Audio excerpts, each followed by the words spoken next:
ఏ కాలమున ధర్మమునకు హాని కలుగును, అధర్మము వృద్ధి నొందును, ఆయా సమయముల యందు శిష్ట రక్షణ, దుష్ట శిక్షణ, ధర్మ సంరక్షణముల కొరకు ప్రతి యుగమున అవతారము దాల్చుచున్నాను.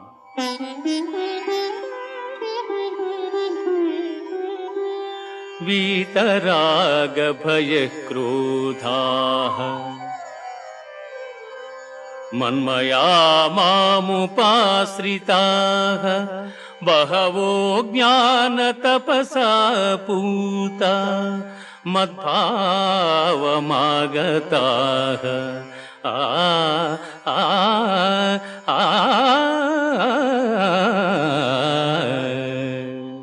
అనురాగము, భయము, క్రోధము వదలి నాయందు మనస్సు లగ్నము చేసి ఆశ్రయించిన సత్పురుషులు జ్ఞానయోగము చేత పరిశుద్ధులై నా సాన్నిధ్యమును పొంది